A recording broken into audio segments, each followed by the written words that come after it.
Hello everyone and welcome to law life and wisdom, जहां हम discuss करते हैं लॉ की रीसेंट पोजीशंस, लेटेस्ट जजमेंट्स और ऐसी कई बातें जो लॉयर्स, जजेस और लॉ के सभी स्टेक होल्डर्स को पता होनी चाहिए। तो हमने अपनी पिछली वीडियोस में डिस्कस किए थे 3 न्यू क्रिमिनल लॉज जो कि इंट्रोड्यूस किए गए हैं। उसके बाद हमने डिस्कस की थी 25 लैंडमार्क जजमेंट्स जो कि 2023 की थी और सुप्रीम कोर्ट की थी। अगर आपने वो वीडियोस नहीं देखी हैं तो आप उन्हें जाकर देख सकते हैं हमारे चैनल पर। आज की वीडियो में हम डिस्कस करेंगे नेक्स्ट 21 लैंडमार्क जजमेंट्स जो कि 2023 की हैं और सुप्रीम कोर्ट की हैं। So without wasting any time let's start. सबसे पहली जजमेंट जो हम डिस्कस कर रहे हैं वो है Vikas Mishra versus CBI 2023 supreme court. इस जजमेंट में सुप्रीम कोर्ट ने अपना डिसीजन देते हुए ये कहा कि CBI versus Anupam J Kulkarni की जजमेंट में जो व्यू दिया गया था कि पुलिस कस्टडी अरेस्ट के 15 दिन तक ही हो सकती है और उसके बियॉन्ड पुलिस कस्टडी को एक्सटेंड नहीं किया जा सकता, तो उसे रिकंसीडर करने की जरूरत है। अभी ये जजमेंट आई ही थी कि उसके बाद एक और जजमेंट जो आज की हमारी सेकंड जजमेंट है, V Senthil Balaji versus state represented by deputy director 2023 supreme Court, ये जजमेंट आ गई। यहाँ पर सुप्रीम कोर्ट ने विकास मिश्रा की जजमेंट की तरह ही उस इंटरप्रिटेशन को क्वेश्चन किया जो कि CBI versus Anupam J Kulkarni में दी गई थी। यानी कि इसी बात को क्वेश्चन किया गया कि जो 15 डेज तक की पुलिस कस्टडी है अरेस्ट के दिन से लेकर, उसे रिकंसिडर किए जाने की जरूरत है। हालांकि इस जजमेंट में ऑनरेबल सुप्रीम कोर्ट ने, डिवीजन बेंच ने एक अलग व्यू दिया और ये कहा कि जो 15 डे पीरियड है वो एग्रीगेट ऑफ शॉर्टर पीरियड्स भी हो सकता है। यानी कि इन्वेस्टिगेशन के 60 या 90 दिन के पीरियड्स में शॉर्टर पीरियड्स को मिलाकर, जैसे कि 3 दिन 3 दिन 3 दिन ऐसे करके 15 दिन, या फिर एक साथ 15 दिन करके भी जो है वो कस्टडी का पीरियड लिया जा सकता है। और एक साथ 15 दिन ही लेना सिर्फ इसकी इंटरप्रिटेशन नहीं है। लेकिन फिर भी इस जजमेंट को लार्जर बेंच को भेजा गया है। लार्जर बेंच को रिकंसिडरेशन के लिए इसलिए भेजा गया है और रिकंसिडरेशन की जरूरत इसलिए है क्योंकि जो ओवर स्मार्ट अक्यूज्ड होते थे वो इस चीज का फायदा उठाते थे और पहले 15 दिन, अरेस्ट के पहले 15 दिन मेडिकल रिपोर्ट्स लगा के, फेक मेडिकल्स लगा के पहले 15 दिन तक एस्केप करते थे और उसके बाद पुलिस हेल्पलेस हो जाती थी। इसीलिए इस जजमेंट्स को, जो कि अनुपम जे कुलकर्णी की जजमेंट है, इन दो जजमेंट्स में लार्जर बेंच को भेजने की बात कही गई है। नेक्स्ट इंपॉर्टेंट जजमेंट है Shri Ghulam Mustafa versus state of Karnataka. Subhash Kashinath Mahajan की जजमेंट को अगर हम देखें तो SC/ST एक्ट के अब्यूज को रोकने के लिए एक बहुत शानदार जजमेंट थी। उसमें ये कहा गया था कि FIR लॉन्च होने से पहले एक प्रिलिमिनरी इंक्वायरी की जाएगी। यानी कि पहले इंक्वायरी होगी, उसके बाद FIR लॉन्च होगी और उसके बाद ही सब कुछ होगा। लेकिन उसके बाद इतना ज्यादा पब्लिक अप्रोर आया, पब्लिक इतनी ज्यादा भड़क गई कि लेजिस्लेचर को सेक्शन 18A अमेंडमेंट करके लाना पड़ा, जहां पर ये कहा गया था कि not withstanding anything contained anywhere FIRs launch होंगी जब कोई लॉन्च करवाने आएगा, और किसी तरह की कोई प्रिलिमिनरी इंक्वायरी उसके बाद पॉसिबल नहीं थी। और इस वजह से SC/ST एक्ट काफी अब्यूज होता रहा है।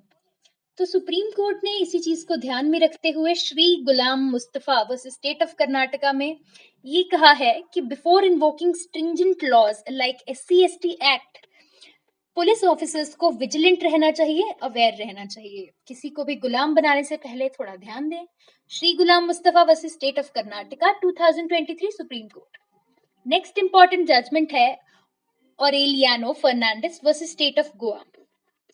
जैसा कि हम सभी जानते हैं, भवरी देवी का केस, जो कि राजस्थान में एक सोशल वर्कर थी और जब उन्होंने चाइल्ड मैरिजेस को स्टॉप करने की कोशिश की तो उनके साथ गैंगरेप जैसा हीनस क्राइम हो गया। उसके बाद विशाखा गाइडलाइंस आई। उसके बाद prevention of sexual harassment of women at work place act 2023 हमारे सामने आया। इस केस में ऑनरेबल सुप्रीम कोर्ट ने कुछ डायरेक्शंस इशू की हैं जिनसे कि प्रॉपर इम्प्लीमेंटेशन की जा सके पोश एक्ट की ऑल ओवर द कंट्री। यानी कि इस जजमेंट में रिआइटरेट किया गया है पोश एक्ट को कि उसकी इम्प्लीमेंटेशन ढंग से करी जाए। नेक्स्ट इंपॉर्टेंट जजमेंट जो हम डिस्कस कर रहे हैं वो है Rajkumar alias Suman versus state NCT of Delhi 2023 supreme court. इस जजमेंट में ऑनरेबल सुप्रीम कोर्ट ने ये कहा कि जहां पर ह्यूज नंबर ऑफ विटनेसेस हों प्रोसिक्यूशन के, तो ऐसे केस में सेक्शन 313 सबसेक्शन 5 सीआरपीसी का यूज किया जाए मजिस्ट्रेट्स के द्वारा, और जुडिशियल एकेडमीज को भी ये इंश्योर करना चाहिए कि जजेस को इस प्रोविजन के बारे में सेंसिटाइज किया जाए, उन्हें अवेयर बनाया जाए। अब ये सेक्शन 313 सबसेक्शन 5 क्या है और इसकी क्या रिलेवेंसी है, आइए समझते हैं। सेक्शन 313(5) ये कहता है, सबसेक्शन 5 ये कहता है कि कोर्ट प्रोसिक्यूटर और डिफेंस काउंसिल की हेल्प ले सकता है रेलिवेंट क्वेश्चंस प्रिपेयर करने में जो कि अक्यूज्ड को पूछे जाने चाहिए, और प्रोसिक्यूटर और डिफेंस काउंसिल एक रिटन स्टेटमेंट दे सकते हैं क्वेश्चंस से रिलेटेड। अब जहां पर मान लीजिए अक्यूज्ड प्रोसिक्यूशन की तरफ से बहुत सारे विटनेसेस हों, और जब मजिस्ट्रेट साहब या जज बात करेगा अक्यूज्ड से 313 में, सीआरपीसी में ये प्रोविजन है सेक्शन 313, अगर आपको नहीं पता तो हम बता रहे हैं। सेक्शन 313 एक ऐसी स्टेज है जहां पर अक्यूज्ड डायरेक्टली मजिस्ट्रेट से या जज से बात करता है, वो बाउंड नहीं होता आंसर करने के लिए, या मतलब उसे ऑन ओथ वहां नहीं भेजा जाता, और वो डायरेक्टली बात कर सकता है, जो भी वो करना चाहता है, क्वेश्चंस के आंसर दे सकता है, नहीं देना चाहता तो रिफ्यूज कर सकता है। अब जब बहुत सारे विटनेसेस हों प्रोसिक्यूशन की तरफ से और मजिस्ट्रेट साहब या जज बात करें अक्यूज्ड से, तो बहुत से क्वेश्चंस बनेंगे, यानी कि जब सारे विटनेसेस अपनी गवाही देकर जाएंगे, अपनी स्टेटमेंट्स देकर जाएंगे, तो बहुत से क्वेश्चंस होंगे जो अक्यूज्ड से पूछे जा सकेंगे। तो ऐसे में जजेस का बर्डन कम करने के लिए और अक्यूज्ड को भी इंक्रिमिनेटिंग और इम्पोर्टेंट सवाल पूछे जा सकें, इसलिए ये प्रोविजन बनाया गया है। तो राजकुमार एलियास सुमन वर्सेस स्टेट की जजमेंट में सुप्रीम कोर्ट ने यही कहा कि while recording statement under section 313 of CRPC, जहां पर large number of prosecution witnesses हो, जुडिशियल ऑफिसर्स को बेनिफिट लेना चाहिए सेक्शन 313 सबसेक्शन 5 ऑफ सीआरपीसी का, जिससे कि एरर्स और ओमिशंस कम किए जा सकें। नेक्स्ट इंपॉर्टेंट जजमेंट है Y Balaji versus Karthik Desari 2023 supreme Court. मान लीजिए आप एक पब्लिक सर्वेंट हैं और ब्राइब ले लेते हैं। अब पीसी एक्ट तो यहाँ पर लगेगा ही लगेगा, लेकिन क्या ब्राइब लेना is an act of money laundering? तो इसको आंसर करते हुए वाई बालाजी वर्सेस कार्तिक दिसारी में सुप्रीम कोर्ट ने ये कहा है कि बिल्कुल receiving bribe is an act of money laundering. Next question जो इस जजमेंट पे आंसर किया गया वो ये था कि whether registration of FIR in corruption case is sufficient to launch ED probe, यानी कि एनफोर्समेंट डायरेक्टरेट, जिससे इस समय देश के बड़े बड़े दिग्गज बिजनेसमैन और विपक्ष के बड़े बड़े नेता डरे हुए हैं, क्या उस ईडी को इजाजत होगी अपनी प्रोब लॉन्च करने की अगर एफआईआर करप्शन केस में होती है? क्या ये सफिशिएंट है? तो इसका आंसर है यस, बिल्कुल। यानी कि अगर ब्राइब लेते हैं तो वहां पर पीएमएलए भी अप्लाई हो सकता है और साथ ही साथ ईडी भी घुस सकती है। नेक्स्ट इंपॉर्टेंट जजमेंट जो हम डिस्कस करने जा रहे हैं वो है A Srinivasa Reddy versus Rakesh Sharma 2023 supreme Court, जिसमें मेन क्वेश्चन ये उठा कि can special court proceed against accused for IPC offences though sanction under section 19 PC act is not granted. Section 19 PC act बात करता है सैंक्शन की, यानी कि जब भी किसी पब्लिक सर्वेंट को प्रोसिक्यूट किया जाता है पीसी एक्ट के under, prevention of corruption act के अंडर, करप्शन करने के लिए, ब्राइब लेने के लिए, तो ऐसे में पहले सीनियर अथॉरिटीज की या गवर्नमेंट अथॉरिटीज के सैंक्शन की जरूरत पड़ती है। तो मान लीजिए अगर सेक्शन 19 में अथॉरिटीज का सैंक्शन नहीं मिलता, तो क्या जो आईपीसी के ऑफेंसेस साथ में हुए होंगे, जैसे मान लीजिए ब्राइब लेते लेते हाथापाई हो गई और हर्ट या ग्रीवियस हर्ट हो गया या ऐसा कुछ हो गया, तो क्या ऐसे केसेस में उन आईपीसी ऑफेंसेस के लिए प्रोसीड किया जा सकता है? जो स्पेशल कोर्ट होगा वो प्रोसीड कर सकता है? तो इसका आंसर है यस। पीसी एक्ट के ऑफेंसेस के अंडर प्रोसिक्यूट नहीं किया जा सकता क्योंकि सैंक्शन नहीं मिला है, लेकिन जो आईपीसी के ऑफेंसेस हैं उनके लिए प्रोसिक्यूट किया जा सकता है। A Srinivasa Reddy versus Rakesh Sharma 2023 supreme Court. हमारी नेक्स्ट जजमेंट जुड़ी है फैमिली लॉ से। X versus Y 2023 Delhi High court. इस जजमेंट में कुछ ऐसे क्वेश्चंस उठे जिन पर थोड़ी सी हंसी भी आएगी, लेकिन बहुत रेलेवेंट हो जाते हैं आज की 21st सेंचुरी की जनरेशन के लिए। मान लीजिए एक कपल की शादी होती है और जो हस्बैंड है, बाई चांस उसका पैर स्लिप होता है शादी के एक ही दिन बाद और उसे एक बहुत ग्रीवियस इंजरी हो जाती है और उसकी स्पाइन टूट जाती है। और ऐसे केस में अब वो हस्बैंड बेड रिडन हो जाता है कंप्लीटली और वाइफ अब बहुत ज्यादा परेशान हो जाती है और अपने हस्बैंड को कोसने लगती है और कहती है कि मेरी लाइफ एक विडो के बराबर हो गई है और वो तंग आ चुकी है इस जिंदगी से, उसकी शादी का कोई मतलब नहीं है, वगैरह वगैरह। तो ऐसी चीजें उसके हस्बैंड के लिए भी एक बहुत ज्यादा हॉरिफिक पीरियड लेकर आएंगी, उसकी डिजीज की वजह से और साथ ही साथ उसके वाइफ की एटीट्यूड की वजह से। तो ऐसे केस में इस चीज को क्रुएलिटी माना जा सकता है, या फिर कहें कि अगर वो वाइफ है और वो कोई रिचुअल्स प्रैक्टिस नहीं करती जो कि हिंदू कल्चर में प्रेवलेंट हैं, जो कि लव एंड रिस्पेक्ट सिंबलाइज करते हैं हस्बैंड के लिए as well as matrimonial relationship, और ये कहती है कि उसकी कोई रिस्पेक्ट नहीं है हस्बैंड के लिए और मैरिटल बॉन्ड के लिए, तो क्या ये क्रुएलिटी मानी जाएगी? तो इसका आंसर देते हुए सुप्रीम दिल्ली हाई कोर्ट ने कहा कि yes, but if coupled by other conduct, यानी कि बाकी का कंडक्ट भी देखा जाएगा इस चीज को कंफर्म करने के लिए कि क्या ये क्रुएलिटी है या नहीं। नेक्स्ट क्वेश्चन जो आंसर किया गया वो ये कि वेदर फास्टिंग और not fasting on Karva Chauth may be an individual choice. तो इसका आंसर था yes. Whether it may be termed as an act of cruelty, no if dispassionately considered। Next question था कि whether having different religious beliefs and not performing certain religious duties per se would amount to cruelty under section 13(1)(1)(a) and 13(1)(1)(b of Hindu Marriage Act, or would it be sufficient to sever a marital tie? यानी कि अगर कोई wife है जो कि अपने husband की family के रिलीजियस बिलीव्स को परफॉर्म नहीं करती या बिलीव्स डिफरेंट रखती है या रिलीजियस ड्यूटीज को पूरा नहीं करती, तो क्या ये मेयर एक्ट क्रुएलिटी होगा या ये सफिशिएंट होगा मैरिटल टाई को खत्म करने के लिए, डिवोर्स देने के लिए? तो इसका आंसर था no. Whether wife's act of removing vermilion from her forehead and claiming herself to be a widow when husband developed a slip disc instead of taking care of him is an ultimate act of rejection of matrimonial relationship and thus cruelty। तो इसका answer था yes, यानी कि जो situation हमने consider की वैसी ही situation कुछ इस केस में भी रही, जहां पर जो वाइफ थी उसने अपना सिंदूर हटा दिया और एक विडो कहने लगी अपने आप को, जबकि उसके हस्बैंड को स्लिप डिस्क हो गई थी। तो इस चीज को क्रुएलिटी माना गया और ये भी कहा बेंच ने कि एक हस्बैंड के लिए इससे ज्यादा हैरोइंग एक्सपीरियंस नहीं हो सकता उसकी वाइफ को लाइफ टाइम में, उसके जीते जी रहते रहते उसके लाइफ टाइम में एक विडो की तरह बिहेव करते देखना, वो भी ऐसी सिचुएशन में जहां वो सीरियसली इंजर्ड है और अपनी वाइफ से केयर और कंपैशन के अलावा कुछ एक्सपेक्ट नहीं कर सकता।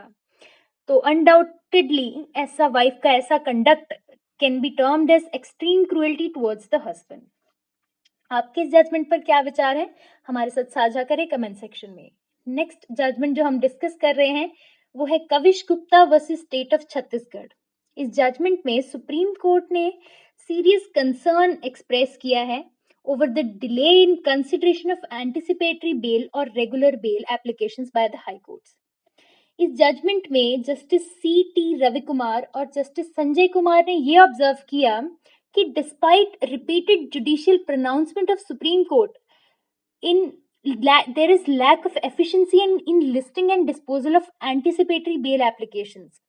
यानी कि सुप्रीम कोर्ट के बार बार रिआइटरेट करने पर भी और बेल की इंपॉर्टेंस बताने पर भी हाई कोर्ट सुन नहीं रहे हैं और एंटिसिपेटरी बेल्स और रेगुलर बेल्स की एप्लीकेशंस प्रॉपरली नहीं लगा रहे हैं, प्रॉपर डिस्पोजल नहीं है और इससे लिबर्टीज जो हैं एप्लीकेंट्स की वो इंजर हो रही हैं। बेंच ने ऑर्डर पास करते हुए डिफरेंट हाई कोर्ट्स के जो डिलेस थे उनको देखते हुए एक कॉपी ऑफ ऑर्डर जो है वो ऑल हाई कोर्ट्स को भेजी है टू इंश्योर कि बेल रिलेटेड जो मैटर्स हैं उनकी प्रॉपर लिस्टिंग हो और एंटिसिपेटरी बेल्स जितनी जल्दी हो सके दी जा सकें। नेक्स्ट इंपॉर्टेंट जजमेंट है union of India 2023 supreme court. इस जजमेंट में ऑनरेबल सुप्रीम कोर्ट ने एक फीमेल की डिग्निटी और उसकी मोडेस्टी को ध्यान में रखते हुए ये जजमेंट दी है और ये कहा है कि एक लड़की को फोर्स नहीं किया जा सकता कि वो प्रेगनेंसी को कंटिन्यू रखे at the risk of physical and mental trauma. और ये भी कहा कि foetus has no separate identity from its mother, तो इसलिए women can't be forced to undergo pregnancy at risk of physical and mental trauma in the matter of Union of India 2023 Supreme Court। Next judgment हम जो discuss कर रहे हैं वो है doctor Nirmal Singh Panesar versus Paramjeet Kaur Panesar alias Ajinder 2023 supreme court. इस judgment में supreme court ने जो इंडिया में डिवोर्स रेट इंक्रीज हो रहा है, उसका ट्रेंड इंक्रीज हो रहा है, उस पर ये कहा है कि अभी भी इंस्टीट्यूशन ऑफ मैरिज जो है उसे सोसाइटी में पायस और स्पिरिचुअल कंसीडर किया जाता है और ये एक इनवैल्यूएबल इमोशनल लाइफ नेट होता है between the husband and wife. Society के बीच में जो रह रहे हैं उनके बीच में एक इनवैल्यूएबल इमोशनल लाइफ नेट होता है। हस्बैंड और वाइफ का रिलेशनशिप सिर्फ लेटर्स ऑफ लॉ से गवर्न नहीं होता बल्कि सोशल नॉर्म से भी गवर्न होता है। बहुत सारे ऐसे रिलेशनशिप्स हैं जो सिर्फ हस्बैंड और वाइफ के रिलेशनशिप से ही स्टेम करते हैं, उसी से निकलते हैं। इसीलिए ये डिजायरेबल नहीं होगा कि इर्रिट्रीवेबल ब्रेकडाउन ऑफ मैरिज को एक स्ट्रेट जैकेट फॉर्मूला बनाया जाए डिवोर्स देने के लिए, यानी कि स्ट्रेट अवे जो इर्रिट्रीवेबल ब्रेकडाउन ऑफ मैरिज है उसे ग्राउंड नहीं बनाया जा सकता डिवोर्स देने के लिए। हालांकि इर्रिट्रीवेबल ब्रेकडाउन ऑफ मैरिज पर शिल्पा श्रीनिवासन वर्सेस वरुण श्रीनिवासन, उसके बाद राकेश रमन वर्सेस कविता 2023 की ही इम्पोर्टेंट जजमेंट्स हैं जिनकी हमने ऑलरेडी वीडियोस बना रखी हैं, तो आप उन्हें जाकर देख सकते हैं। नेक्स्ट जजमेंट है bar council of India versus Bonnie Foi Law College and others 2023 supreme court. इस जजमेंट में सुप्रीम कोर्ट ने ये हेल्ड किया है कि बार काउंसिल ऑफ इंडिया के पास पावर है ऑल इंडिया बार एग्जामिनेशन को कंडक्ट करवाने की, यानी कि लॉ स्टूडेंट्स एडवोकेट्स बने उससे पहले उन्हें एग्जाम देना होता है जो कि ऑल इंडिया बार एग्जामिनेशन के नाम से जाना जाता है।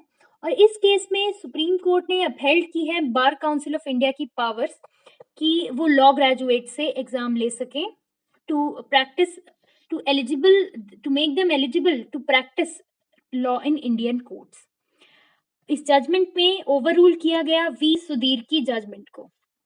तो ओवररूल की गई वी सुधीर की जजमेंट और जजमेंट का नाम है bar council of India versus Bonnie Foi Law College and others 2023 supreme Court. Next judgment जो हम डिस्कस कर रहे हैं वो है Anoop Baranwal versus Union of India, जिसमें सुप्रीम कोर्ट ने डायरेक्शन दी थी कि अपॉइंटमेंट ऑफ इलेक्शन कमिश्नर जो है उसकी कमेटी में prime minister, leader of opposition और सीजेआई हो। हालांकि गवर्नमेंट ने इस चीज को डिक्लाइन कर दिया है और ये कहा है कि सीजेआई की इस केस में कोई जरूरत नहीं है। आपका इस पर क्या व्यू है और आपको क्या लगता है कि क्या होना चाहिए, क्या सीजेआई को इंक्लूड किया जाना चाहिए जो इलेक्शन कमिश्नर की अपॉइंटिंग कमेटी होती है या नहीं? हमें बताइए कमेंट सेक्शन में। नेक्स्ट जजमेंट है Deepika Singh versus central administrative tribunal and others supreme court 2023। मान लीजिए दीपिका एक लड़की है और वो एक ऐसे लड़के से शादी करती है जो ऑलरेडी 2 बच्चों का पिता है। दीपिका का अपना कोई बच्चा नहीं है और बाद में उसकी ये इच्छा होती है कि उसका भी एक अपना बायोलॉजिकल चाइल्ड हो। और जब वो प्रेग्नेंट होती है और मैटरनिटी लीव के लिए अप्लाई करती है तो उसे रूल्स को देखते हुए डिनाई कर दी जाती है मैटरनिटी लीव, ये कह के कि ये उसका तीसरा बच्चा है, वो दो बच्चों की टाइम पे ऑलरेडी मैटरनिटी लीव ले चुकी है, या तीसरे बच्चे के नाम पे हम मैटरनिटी लीव नहीं दे सकते। तो इस केस में भी कुछ ऐसा ही हुआ। तो सुप्रीम कोर्ट ने Deepika Singh versus central administrative tribunal and others में ये कहा कि एक वुमेन को डिक्लाइन नहीं की जा सकती maternity leave under the central services leave rules 1972 with respect to her biological child on the ground that her spouse has 2 children from his earlier marriage. अब यहाँ पर सीधा सा इंटेलिजिबल डिफरेंशिया ये बनता है कि जो तीसरा बच्चा था वो उस वुमेन का पहला बायोलॉजिकल चाइल्ड था, इसलिए वो एंटाइटल थी मैटरनिटी लीव लेने के लिए। नेक्स्ट जजमेंट है Ramkishore Arora versus directorate of enforcement 2023 supreme court. यहाँ भी अब ईडी की बात होगी। आपको याद होगा Pankaj Bansal versus Union of India में सुप्रीम कोर्ट ने ये कह दिया था कि ईडी अगर किसी को अरेस्ट कर रही है तो ग्राउंड्स ऑफ अरेस्ट रिटन में देना होगा उसी वक्त, यानी कि इमीडिएटली जो ग्राउंड ऑफ अरेस्ट है वो रिटन में देने होंगे, और अगर ऐसा नहीं किया जाता तो अरेस्ट विशिएट हो जाएगा। पर recently Ramkishore Arora versus ED में सुप्रीम कोर्ट ने ये कहा है कि विजय मंडल चौधरी में ऐसी कोई बात कही ही नहीं गई थी, इसीलिए इमीडिएट ग्राउंड ऑफ अरेस्ट देने की जरूरत नहीं है। विद इन 24 आवर्स भी ऐसा किया जा सकता है और उसे भी कंप्लायंस ही माना जाएगा। दूसरा ये कि वी सेंथिल बालाजी के केस में जो ये कहा गया था कि अगर सेक्शन 19 सबसेक्शन 1 पीएमएलए के अरेस्ट के समय रीजन नहीं देते तो ट्रायल विशिएट हो जाएगा। उसके बारे में इस जजमेंट में जो हम डिस्कस कर रहे हैं Ramkishore Arora versus directorate of enforcement 2023 supreme court, इस जजमेंट में ये कहा गया कि पंकज बंसल वाली जजमेंट रिट्रोस्पेक्टिवली अप्लाई नहीं की जा सकती, इसीलिए इसका बेनिफिट अक्यूज्ड को देकर ट्रायल विशिएट नहीं किया जा सकता। अब नेक्स्ट जजमेंट जो हम डिस्कस करने जा रहे हैं वो है state of Karnataka versus Shivanna alias Tarkari Shivanna 2014 supreme court. इस जजमेंट के बाद एक अमेंडमेंट की गई थी सेक्शन 164 में, इंट्रोड्यूस किया गया था सेक्शन 5A सबसेक्शन ए और बी, जहां पर कि जो फिजिकली डिसेबल्ड लोग हैं या मेंटली डिसेबल्ड लोग हैं वो जो 164 में स्टेटमेंट देते हैं मजिस्ट्रेट को या फिर पुलिस को दी जाती है, तो ऐसे केस में उनकी जो स्टेटमेंट है उसे एग्जामिनेशन इन चीफ माना जाएगा।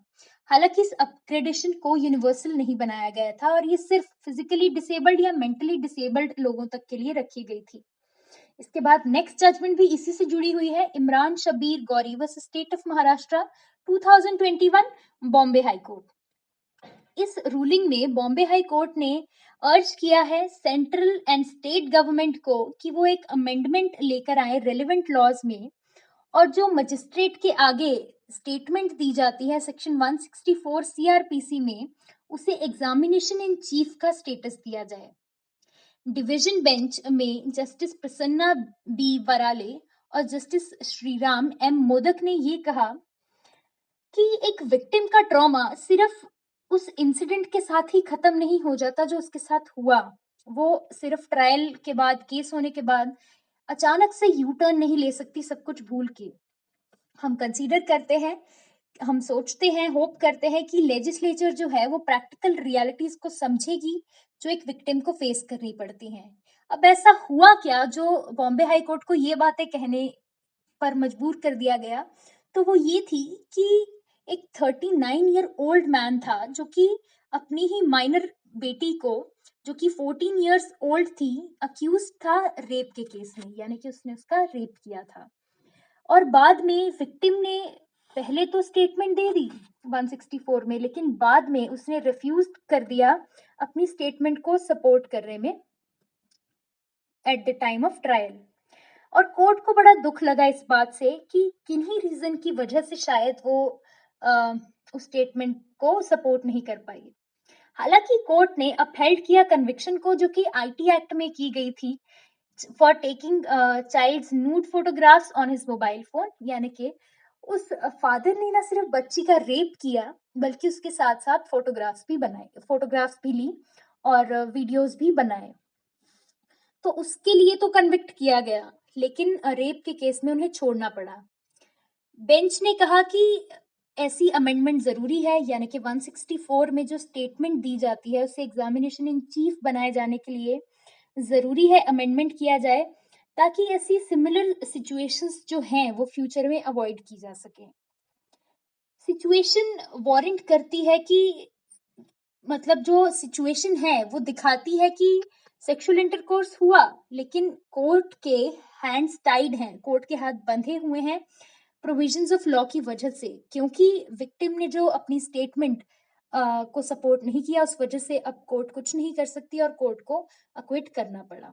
इसीलिए बॉम्बे हाई कोर्ट ने ये अर्ज किया है स्टेट गवर्नमेंट से और सेंट्रल गवर्नमेंट से कि सेक्शन 164 की स्टेटमेंट्स को एग्जामिनेशन इन चीफ का दर्जा दिया जाए।